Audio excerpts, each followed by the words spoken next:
Welcome back to A Bite from the Money Sandwich, where we provide practical and easy to understand tips and ideas on how to manage your money better, so as to let you retire with comfort and on your own terms. Is travelling around Morocco on your bucket list? What about travelling around Morocco alongside an internationally acclaimed Moroccan chef? Today I speak to Hassan M'souli, a leading executive chef in Australia. Listen to Hassan's story of coming to Australia in the 80s and how he went from speaking limited English, well, Australian English, to opening 3 successful restaurants and winning the world's best African cookbook back in 2010. Hassan and I discuss his latest adventure, which Hassan and his wife Neshma run luxury culinary tours around Morocco, offering a local's perspective and the chance to prepare traditional dishes with him, including one in the Sahara desert. After all, what's money for if it's not to help you in living your dream life and ticking items off your bucket list? Well, welcome, Hassan, to this show. Oh, thank you. Thanks, Marc. We've known each other for a long time. You know, we even played soccer together in our 20s. I have some great memories from that. But you weren't born in Australia. Tell us a bit about your journey coming to Australia. Well, it's of course, that's already about nearly 40 years now, isn't it? About 35 years when we met each other, and in young age, of course. And the reason, of course, coming to Australia was adventure more than anything else.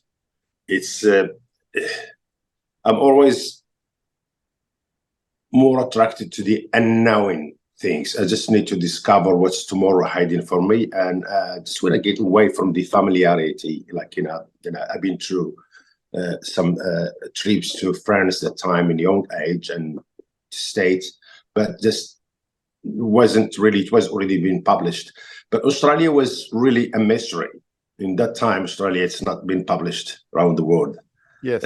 As now. And have different idea about it. And I just want to go to the farthest place in the world when, because I believe in of a name that your parents give you and the name that you bring to yourself or you make it, which is in your own individual. And coming to Australia because I don't know anybody here. Yeah. And how you didn't even know much English, I suppose. How was... A little English, what we call it English, but not Australian as yes. We're gonna find difficulty of that because I can talk or understand a little bit, but when meet Australian in parties, friends, and all that, is just really have to catch that slang, which is becoming natural in my life now. Yes. So when I came here, of course, I was always a little bit surprised of how the country. I was really want the place that's more or less I see it as a cowboy life, horses and all that kind of things, until I landed in the airport and crossed the bridge, and it's totally different. It wasn't much traffic that time at all. No, not at all. Yes. Anyway, so it's inherit the Australian life early, just because I didn't mix up with people that I know or Arabs or anything like that, just because I come to Northern Beaches, which is still until now in an old time in 80s.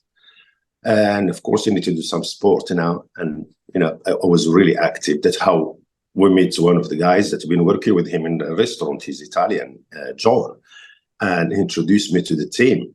And I see I will go for soccer, definitely. Let's meet people and all that, and that's how the most my friend, I would say 90% is Australian, just because that kind of family that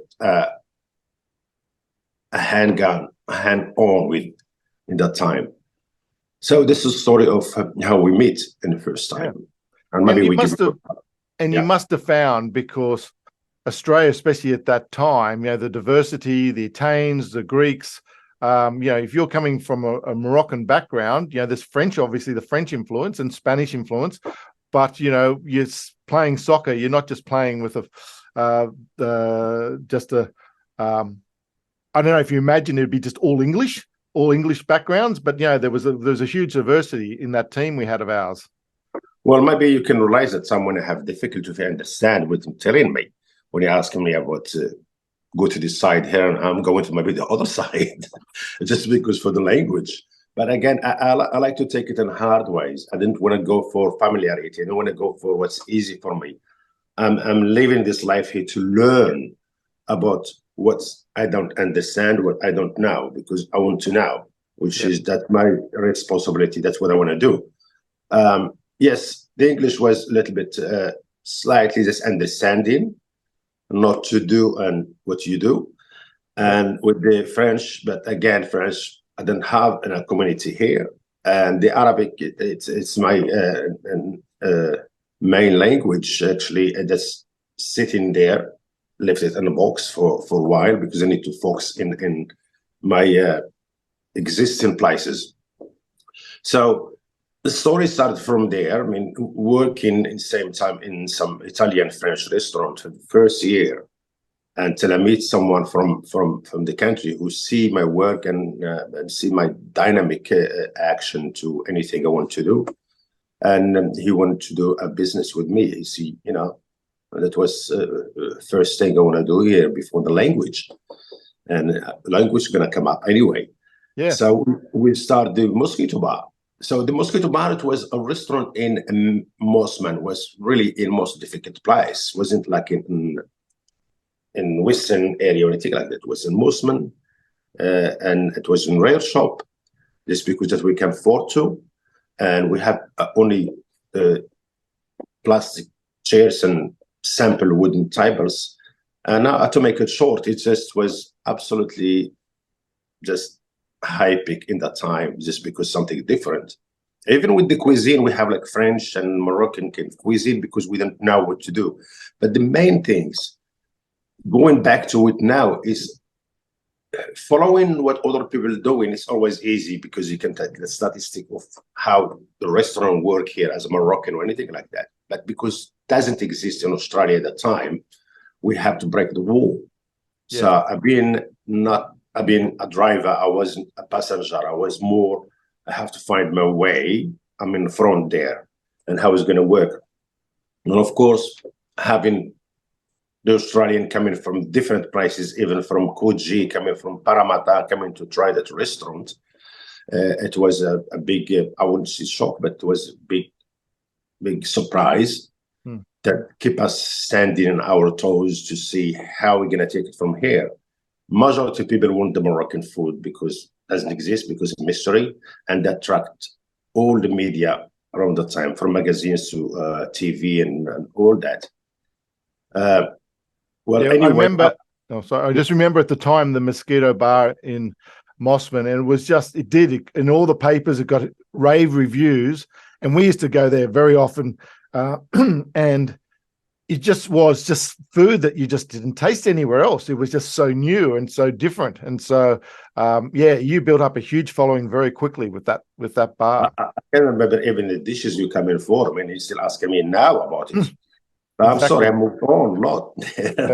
Yeah, we always had our favorite dishes. Yes. It's a pleasure always to see that, to see something that you can maintain for long. And that's the hardest part in business, especially in food or the industry of tourism. Is all about maintaining, about delivering what you told the people, or even more if you can.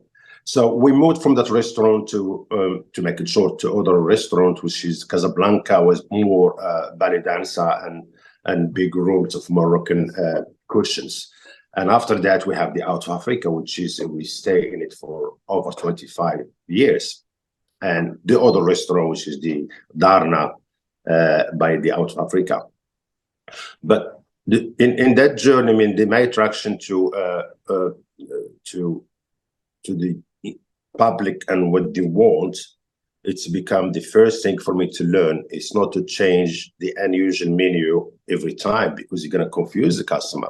So we keep always the main dishes as in the menu, and in the same time, we have the special to do with season. And I learned so much from that. I learned about Australian culture. I learned about the diet of Australia and how can I twist the Moroccan food to make it modern, but not too much of it, because we got so much to offer from there. And that's the skill we got to attract the publisher come to me about the first book, and I have no idea at the time. If I never think about publishing a book about cooking, maybe about philosophy or something like that. Maybe that's my hobby. And I used to do acting before I come here. That's kind of goals I want to achieve in Australia. But the food attacked me. Yes. And going back, how? Because when I was working with the Italian and French cuisines, I seen the chef how he took my position and surprised about my skill. And that gave me confidence. And that confidence helped me to take some recipes from my families and bring it here. First of all, preserved lemon we have with Matt Omeran on our TV SBS, the first program in TV about how to make preserved lemon and what it is. That was great success. They're still showing it until now sometime. And the publisher coming to me, they're asking me about the book. And honestly, it doesn't matter how much you know and the skill you be having or what you teach in people. Making a book was different scale, was so much to learn about the art, what people want, and how the English can be different between here and Canada and States. So because the book is going to be more international.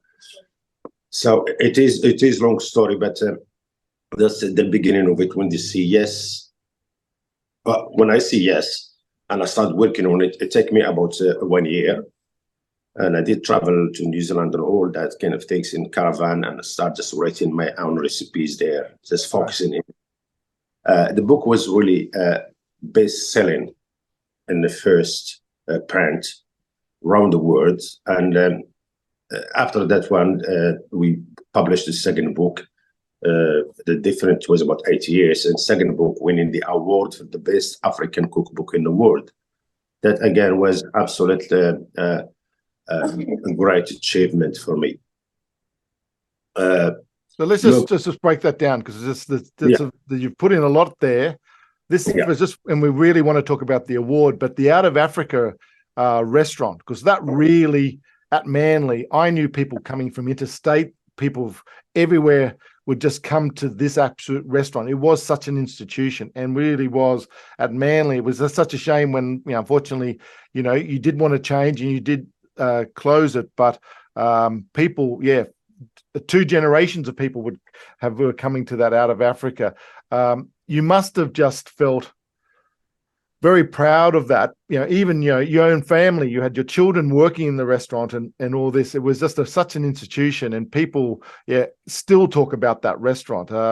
Was there a point where you just sort of said, Manly, lots of competition. You must have felt at some periods of time that this was going to be a tough thing to do. Well, to me, it never will be a competition, because we're doing something totally different. Now, our customer can be local and coming from different suburbs, because it's a special place. And what makes it special, because we learn as we go, and we've been through years and years. First thing we learn is to give the customer what they want and what they need in the same time. Okay, what they want, to track them, and what they need, what's going to bring them all the time, different again and back, but we have to maintain your taste. My staff become a family, because most of the stuff, because we don't have the chefs and all that from Morocco. So we have to train staff here. We have to train them, and most of them work with us for 10 to 15 years. And of course, you're going to look after them. And a family, the customer become like a family. We know them, they know what they want to eat, and we keep really giving them a pleasure when they come to the place in all different ways, from the atmosphere to the taste of the food and the way we look after them. So we kept it long anyway, that's why, and that's what the reason of making it successful for so long. So then you published the two books.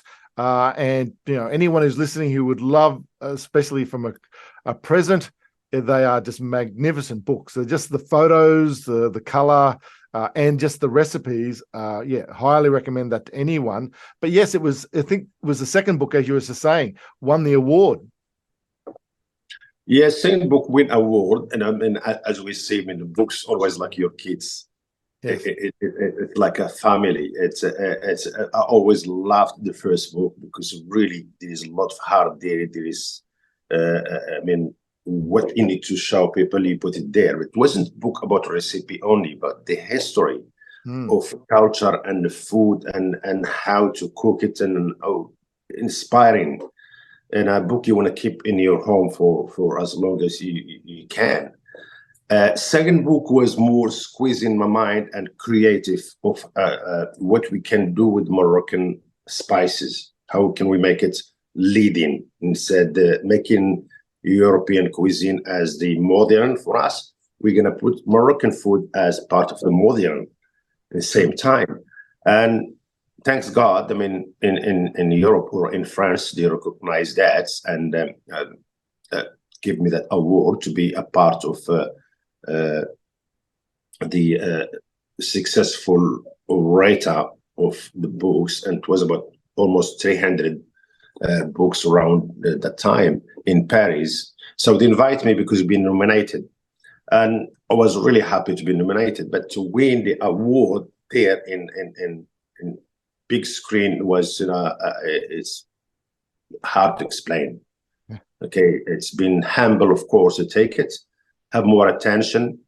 And as I stopped instead doing other books, I could do 3 or 4. But as I see now, after winning this one here, I have to come up with something really unusual. And I'm still working on it. Yeah, still working on it. It's there, definitely. But yeah, as you said, 300 nominations, best African book in the world. And, one of something I'm very proud of, I know you're very proud of it, that the Moroccan king sent you a personal letter and invited you over as well. Yeah, well, it was big for Morocco because it was the first book about cooking in history to be recognized in Europe. So it was in the media, it was in France talking about it. And they show it live in Morocco, and they invite me to do some kind of cooking in France. And we now, because our king is, we call him that time the young king who making a difference in the country. He just recognized that book because we sent it to him. He was really happy about it, and I didn't speak much more than just get it to him there and to be in his palace. But they called me after when I come back to Morocco to see, the king chief get the book, and he would invite me to come to Casablanca and just have a tea with him, and maybe what you do, give you medal or something like that. So unfortunately, I can go back after jet lag or it can take the time. But they said, look, he's really loved the book and he's really proud of you as being done what the ambassadors more than been representing your country as ambassador. Just a couple of weeks, and I got a letter from the ambassador of Morocco here, which has been new, and he asking me to come to take the letter from the king personally from his hand, and I did, still keeping it and hand it to all my restaurants. Yeah, and this is, it's pleasure, absolutely pleasure. It's a big thing for me. Yeah, no, you should be. It's an amazing. So yeah, it's something to be very, very proud of. Now, everyone has a bucket list, of something to do. And one of the things I always said to you, when we first met, I would always love to go to Morocco. And it was a matter of, and you always said to me, any country like Morocco, if you do it as a tourist, you're never going to see the real Morocco. And so, if you're going to do this, do it with me. We'll work out something. It took us 30 years, but eventually we're able to do this. But this is something you've moved into now, and you've been doing this for a while. And it just happened to be that we were able to do it in the last few months, is actually do this tour around Morocco with yourself, with your lovely wife, Neshma. And it's not just a tour of Morocco, seeing the real Morocco, but it's also anyone who loves cooking. You also do cooking on this. So please tell us a bit about this tour, because we've got wonderful memories of it, and it's just a real bucket list thing to do. It's good. You're not making it easy for me now, isn't it? Yes. Because it's true, exactly what you said, and I'm glad to hear it from you, not from me, because it's kind of skill. We worked on it for so long. Of course, the main encouraging about it, they're gonna come back. They come from the end of it, which is with my wife Najma, because when she got her diplomas in tourism, and we're both of us Moroccan, and as I said, look, I had this skill of working with the Australian for more than 10 years. Some companies doing tour to Morocco, and I used to work with them as what they call it, the chef to this what they call it, escorting the team, because that's the point for them to sell it, because I'm Moroccan. But again, the history of over 30 years at the time, dealing with the customer and the restaurant, and it's all about Moroccan cuisine, and people who want to go to Morocco, they come and asking me and how Morocco look like, is that safe or not? And that kind of question, I just want to approve it. I want to give people, because we know how many questions they are all similar to that, and they say, all right, I think there's nothing can be better than having a Moroccan chef and live in Australia, have both sides of the world as his culture, understanding what people they love. So I chose that itinerary with my wife that make huge sense, not taking a side, not like Moroccan want to sell it to Australia or Australian want to sell Morocco. It's it's there. It can't be any better than that. So that journey, I just want to share it with my customer. I want to share it with my fan. I just want them to see Morocco in even short. There is so much to give there, and so many things to see as you experience. But for that short time of 15 days, to make that journey a dream is just to get surprise after surprise and every day, and to be more mosaic, to be totally different. When you have something, you're not going to duplicate it again. You're just going to keep going and going until you don't want to leave the country. But we've done that, and we're still working to make it even better. And that's why we're trying to do a limited number of people to go to Morocco if they want to go with us. We consult them, we sit down with them, we see what they want, what they need. We can make it to measure for every person what they want, and we advise them. Or we can just make itinerary and say, this is my own itinerary with my wife. If you want to join us here, we do it about 3 or 4 in a year, or minimum 2, inshallah, as we said. But if there is 2 people, 4 people, or 5 people, we still can design that work for them to be unlimited. We have people to trust. We have people working with us for so long, and people can take care of them from the heart, and they know what we want, and they're just going to follow all that steps. And so, just from my point of view, and you've just from what you've commented, seeing Morocco, what's it like? I think you even said, is it safe? I have to absolutely say that was definitely a question from the group we're on. We're going to a country that's got Muslims, Christian, Jewish faiths and all that. But you actually, as soon as you get there, apart from seeing a country that you've just never, just the vibe and the noise and everything is just so wonderful. They do it well. You just have to say the whole community, everyone just gets on with each other. We never felt unsafe. And the few probably times with yourself and Neshma, they said, you're going to a marketplace.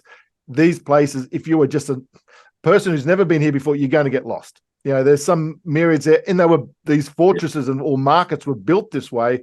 But you always had local guides, and that's the other thing I love. There was always a local guide for that particular town, that particular city, so they would know best what to see, where to see it, and how to see it.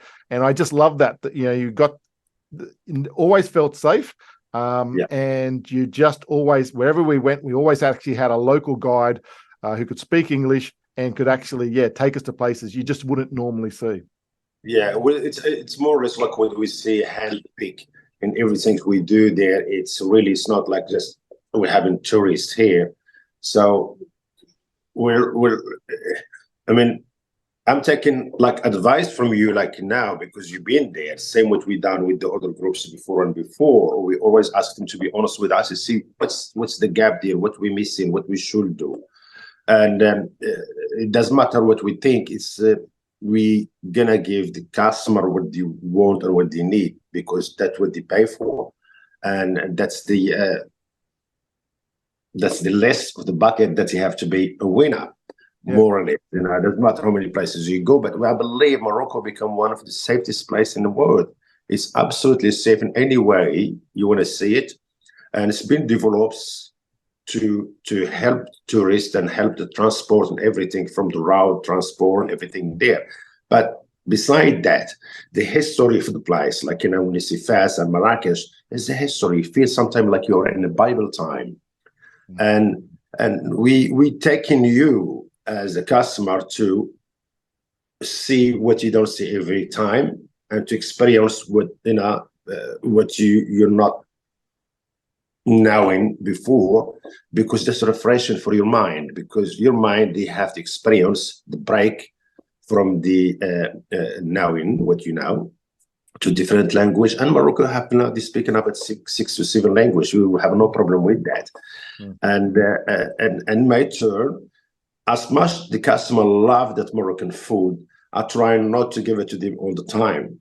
I have to do that teasing. And I learned my lesson because people just go all of it. And because our diet changing in a short time, I just give them something more like French cuisine, more European, more modern cuisine. Yeah. And so you also, how many, we had 3 cooking classes, if I remember. So you found that probably works well. So, and you just give us a bit of information about how you do the cooking classes. Well, the cooking class we go for the season and for the region. So now we could do more than 4. I mean, I had no problem with that. But again, you want people to experience the other places we go to and eat. Because there's a fantastic restaurant around there. So the cooking class I spread it from different region. Like when I go to places like Rabat or Sawira, because we are close to the beach, we stick to the seafood and we stick to a local dish. And I pick the best of the dishes that people need to know, and that's the menu we're gonna have for the day. And when we go to Fez, we go to traditional dishes there, like we see pastela, and they say, no, it is complicated. They're gonna find, because I want my customer to experience this kind of dish because it's interesting. It's not what they can do at home. They're not cooking lasagna or spaghetti here. It's as much I love it. This is the cooking something unusual. They're going to be proud of it. They want to share it with our friend. And we're successful. We go to Sahara and we find some dish which is from the history, which is very rustic, very unusual. And we do it with some chef, which is local. I just want people to experience the truth, It's not, same with what they see in the movies and the mystery. I want them to live in it. When they go to Morocco, they go into the roots, to go to a nature of the places. And that's how we do the cooking class. Yeah. And definitely when you say we're going to all these places like the Sahara and all that, you're still staying in 5-star accommodation. I couldn't believe that glamping or the camp that we were in the middle of the Sahara. Actually had its tent had its own air conditioning unit. So it's we really were doing it 5-star. It was amazing. Some of the hotels we stayed at were just mind blowing. Yeah, well, it is because I mean, the customer can be always difficult sometimes. You really want to win the most difficult person, because in every group we can always, like a restaurant, you're always someone gonna come there. And that's what we're watching the balance. After a couple of days, we have to watch who's missing out, who's not happy, and why and how. And we're not gonna sit there. It's out and care. This is our journey in this trip, and let's do your best. Now you're gonna do more than your best. You're gonna have everyone there to feel great. Every single person, in any way you can do it. You're gonna psychologically understand the person, and help them, because that's what they are in that journey. This is dream for a lot of people to be in that place. They are not passing by to Morocco. They are going there. They save money for it there. They have to be really worth it for them anyway.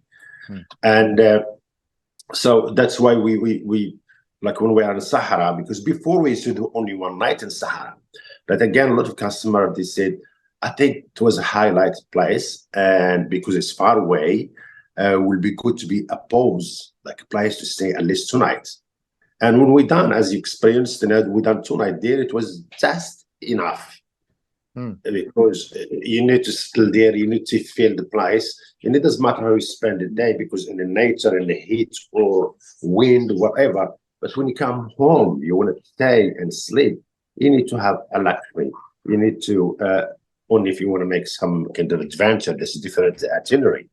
But in general, you need to feel comfortable so you can wake up fresh and ready for the next day, not to be missed. Absolutely. We did the camel ride to the camp, as well as experience sunset. So, you know, camel ride with the sunset, then ending up in the camp was just, that will stay with me for the rest of my life. The Sahara, I think a lot of people would think of Morocco with the Sahara and that, but some of the things that people wouldn't expect about Morocco. Well, it's actually, it's the story that I heard it for the last 30 years, and we used to have the customer and really surprised when he told him, we do have snow. Really? Yes, we do have snow, until you showed him the picture, because Morocco is one of the best position we see geographically, because close to Europe, and it's north of Africa. It is Mediterranean, there is the Atlantic, and the big cities, they are all in the coast, beside Marrakesh and Fez. The Atlas Mountain is protecting the country from the flat land from the sand moving from Sahara, which is, you can see that part after the Atlas is all beautiful, like in the history. That's why it's attracted a lot of movies made there in Morocco. I mean, the movies there. People doesn't believe that we do have. It's almost in Australia when we see trade bow and all that. You know, all the Atlas Mountain is all full with snow. Some picture you see it, you never believe that you are in Morocco, especially in Ifrane. It's similar of part of Switzerland. And again, so we do have Sahara, we got Africa there, we got Middle East there, we got Europe there, we got most of them in that small place. And that's what makes the country great, especially with the safety they have now. And again, so when you go there to nightclubs or whatever in Casablanca and other places, again, you're in different world, and you can travel for 3 hours and you're in a historic place like a Bible time. It's just like, camels and everything there. It's all been in the right spot there in the country, as you said. And you said, the movies, it was surprising. You recognize these places. You said, that's right. I've seen that in Gladiator, or I've seen it in Star Wars. Yeah. Some amazing places to the point that, some of the big movie shows have set themselves up permanently in Morocco. It's just because the landscape is so amazing. Actually, one of the things that I just never expected was how good the fruit. After every meal, that was always so beautiful. The fruit platters of pineapple and oranges and everything was just, it feels like it was like Australia about 30, 40 years ago, when you just got that fruit that just had such good flavor, and it was just something to look forward to. I just, loved it. The pineapple and the watermelon and everything.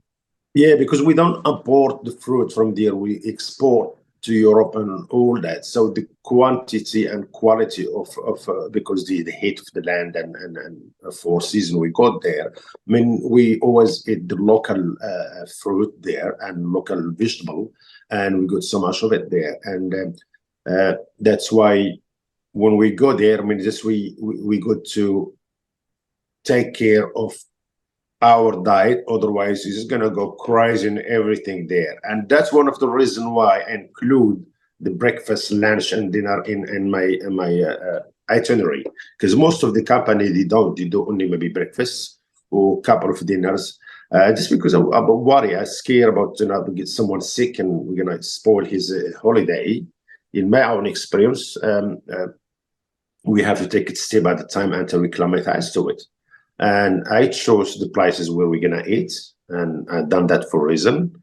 And when we have the cooking classes, that's mean you're going to eat what you're cooking, and was successful, was great, especially when I see the plate all looks same. That's mean the job's well done. And yes, back to you about the fruit and product. It's rich country with that. And absolutely. Great Moroccan wines, Moroccan beers. So, we were definitely spoilt. And so we'll put on the end of this, because you will have another trip, or you have these trips coming up. So we'll put your website and details on the podcast information so everyone can get that.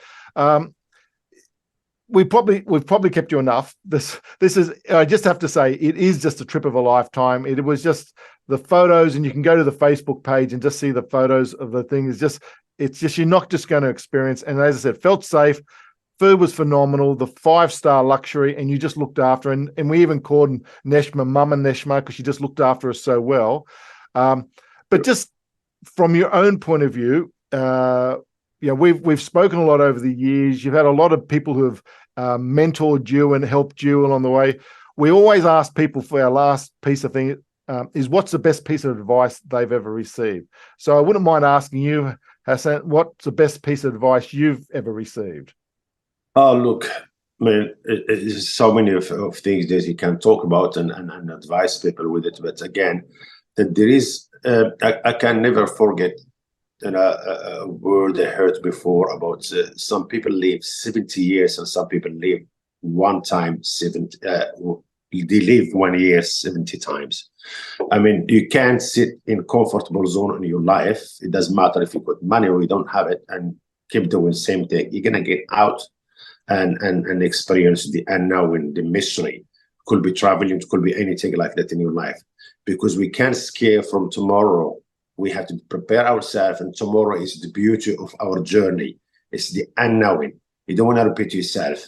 You just want to have your life always going with new things, and you're ready to take it. There is good and bad. It's like the weather, but live the moment, travel as much as you can. Have a list, like bucket list of what you want to do.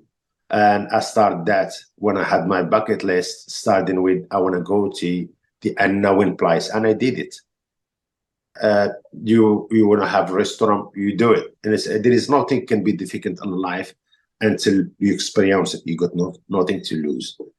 Yeah. No, Hassan, that's very well said. And I absolutely...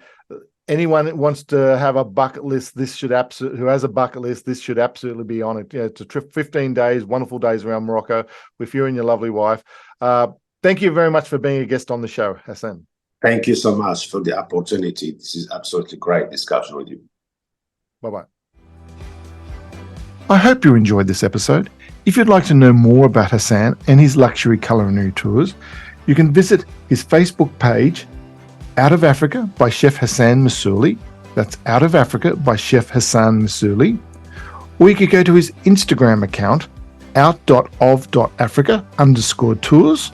That's out.of.africa_tours. Or feel free to email me on admin@themoneysandwich.com or visit our website, themoneysandwich.com, if you have any questions or would like to know more. Enjoyed this episode and want to hear more of A Bite from the Money Sandwich? Make sure you subscribe on your platform of choice so you can automatically receive each episode as soon as it's released. As with every podcast, this information is not advice, as not personalized to your own situation. And past performance is never guaranteed for the future. What we are trying to do here is to provide tips, coaching, and education to help improve your money knowledge, which we believe can only be a good thing. See you next time when we take another bite from the Money Sandwich.